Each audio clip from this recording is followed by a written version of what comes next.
Les écrans enroulables du futur, c'est un concept, un rêve qui deviendra réalité dans un futur très proche, encore plus proche que ce que vous ne pensez. Un des trucs waouh de la conférence de LG de ce CES 2021, c'est l'ouverture avec l'écran déroulant du smartphone sur lequel ils sont en train de travailler avec cet écran flexible qui se dévoile élégamment. Le principe du gain de surface avec un écran flexible autre que le smartphone pliable qu'on a eu l'année dernière, eh bien c'est celui-ci, c'est celui d'un écran flexible qui se déroule un peu comme un parchemin pour vous donner plus de place. D'ailleurs, à ce propos, est-ce qu'il faudra dire un smartphone enroulable, déroulable, ou alors est-ce qu'il faudra dire enroulant, déroulant? Moi, je sens que la terminologie de ce type de téléphone va encore soulever quelques débats. Le principe, c'est donc un écran qui se déroule avec des charnières qui se coulissent. Ça s'élargit et ça donne la place pour faire un format plus carré, pour plus d'espace et donc la possibilité de presque doubler la surface d'utilisation. Si LG sera probablement le premier à dégainer au niveau commercial, ce n'était pas les premiers à l'avoir dévoilé, ce principe qui fait bien des émules. Il y a quelques mois, TCL avait déjà montré ce concept de téléphone déroulable avec un format plus carré qui se transforme en téléphone à taille plus traditionnelle. On passe donc de 6.7 pouces en 7,8 avec un très bel écran en AMOLED. Et lors de la conférence du CES 2021 cette année, TCL a aussi montré un autre concept d'écran rouleau qui peut donc se dérouler un peu comme une carte, vraiment comme un parchemin, et sur lequel il y aurait des informations qui pourraient s'afficher de façon flexible. C'est donc du rêve, mais ce concept pourrait donc se réaliser dans les années à venir. Si le thème des écrans flexibles vous intéresse, je vous invite à aller voir les 3 premières vidéos de la chaîne. Donc celle-ci, c'est la 3e de la série. C'est un reportage sur les écrans fournis en tant que pièces détachées par des constructeurs comme AUO ou encore Innolux, qui sont totalement inconnus du grand public. Et déjà, en 2019, ils présentaient une série d'écrans smartphones pliants, avec une qualité d'affichage excellente. On pouvait voir à l'époque les applications pour ce genre de choses. C'était encore les débuts, mais à ce stade-là, en 2019, ils avaient déjà travaillé plusieurs années sur ce sujet-là. Ils avaient aussi travaillé sur les écrans imprimables en jet d'encre. Oui, vous m'avez bien entendu. C'est aussi cette technologie qu'utilise TCL pour réaliser l'écran parchemin qu'ils ont présenté lors du CES de cette année en 2021. Par contre, il va falloir être indulgent sur la vidéo et la présentation parce que c'était vraiment les premières vidéos de la chaîne. Ça fait quand même 2 ans que ces technologies ont été montrées, presque 2 ans, donc 2019. Donc certaines de ces technos sont entrées dans le grand public, pas toutes encore, mais on voyait déjà à l'époque ce qui était présenté dans les salons professionnels et uniquement pour les professionnels qui cherchent à construire des équipements ou des appareils avec ces pièces détachées qui sont donc des écrans. La marque Oppo a aussi révélé le mois dernier son concept de téléphone déroulant qui s'appelle X 2021 tout simplement. C'est donc un slide automatique ou pas. Pour l'étendre, il suffit de faire une petite touche sur le côté et pareil pour le rétracter. Je ne pense pas que ce soit vraiment conseillé de faire un gros clac pour forcer l'ouverture ou la fermeture. Ça ne doit pas être conçu pour ça. Donc pour fermer, vous voyez, il fait juste une petite slide, un petit toucher de haut vers le bas sur le côté du téléphone et ça se rétracte tout simplement. En faisant ça, ça passe donc d'un format 6.7 pouces à 7,4 pouces. On change donc de format au passage, ce qui peut en fait permettre de plus de confort et une utilisation différente ou une disposition des applications de façon plus confortable et logique. D'ailleurs, lors de ce même événement, Oppo avait aussi présenté le Slidephone en collaboration avec Nando.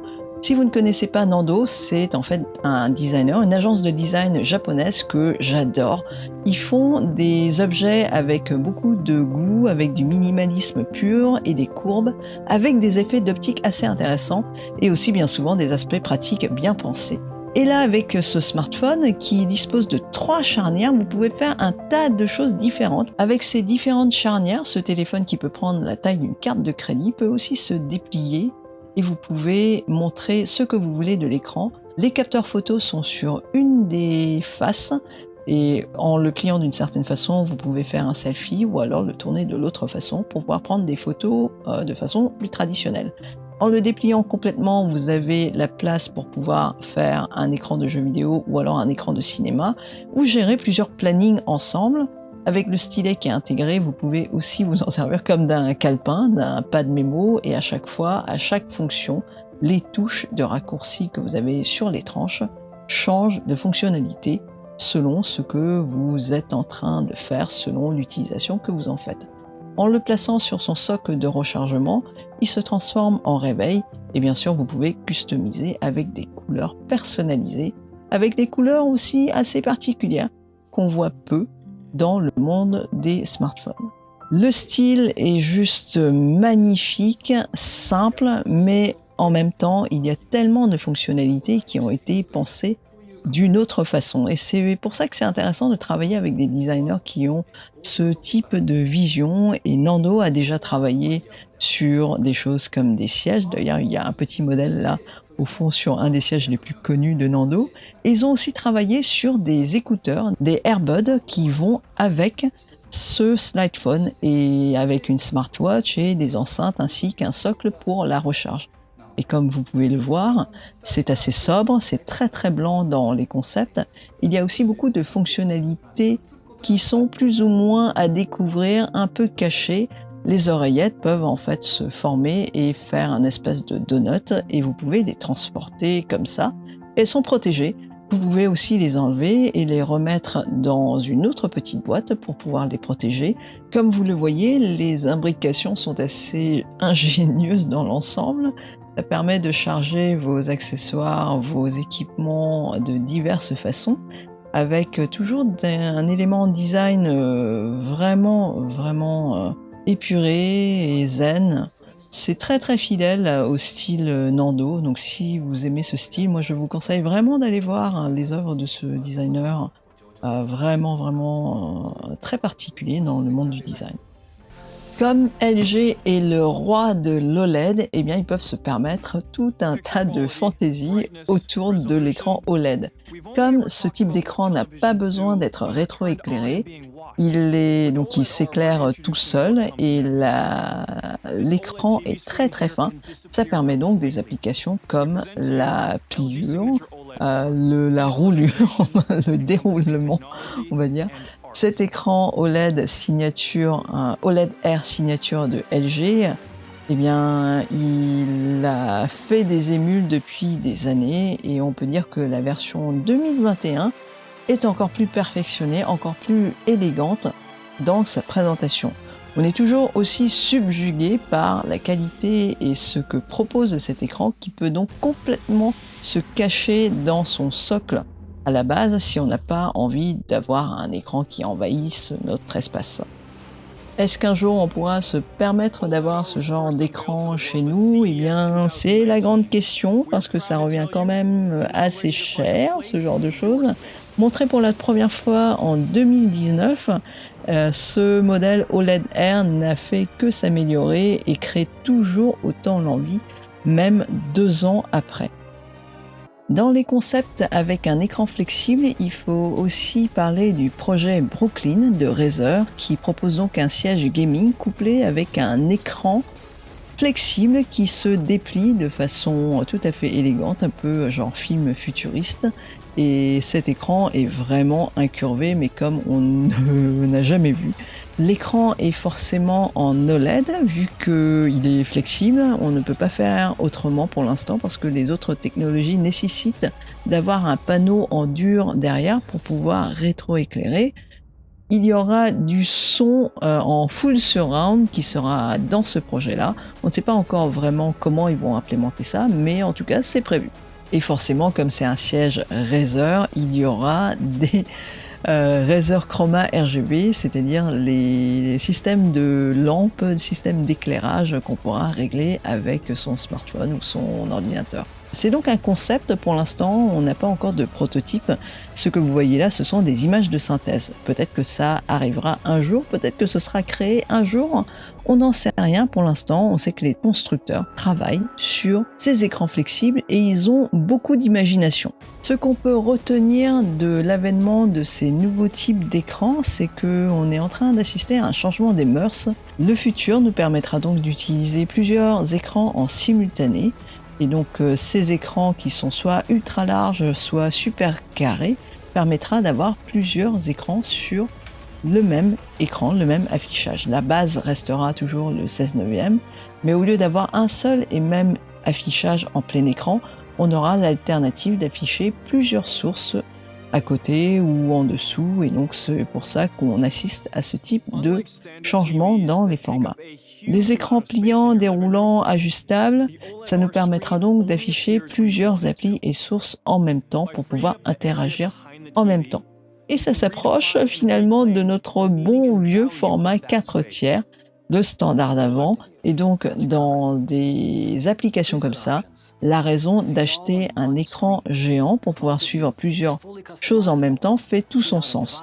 Il faut savoir que nous sommes toujours au début des écrans déroulants, qui est donc la suite logique des écrans pliants, qui ont fait leur début il y a moins de 2 ans. Et pour l'instant, il n'y a que quelques marques qui se lancent là-dedans. Mais comme vous avez vu les premières vidéos de la chaîne, vous savez qu'il y a déjà des constructeurs OEM qui fournissent plein d'autres marques, comme par exemple AUO ou Inolux ou alors BOI, ou d'autres marques encore qui travaillent sur ces sujets. Et donc cette alternative des écrans déroulants pliables sera donc de plus en plus courante dans les années à venir. Préparez-vous donc à voir débarquer plein d'équipements et pas seulement des smartphones. Ça pourra aussi être intégré dans les enceintes connectées, mais aussi les smartwatches ou encore d'autres choses comme des verres connectés, enfin bon, et j'en passe. Il y aura bien plus d'équipements que vous n'imaginez qui arriveront avec ces écrans flexibles, déroulants, pliants ou pas. J'espère que cette vidéo vous a plu et que vous en avez appris un petit peu plus sur l'univers passionnant des écrans flexibles, déroulants, pliants, etc. C'est donc une tendance d'avenir qu'on va avoir très bientôt, là concrètement.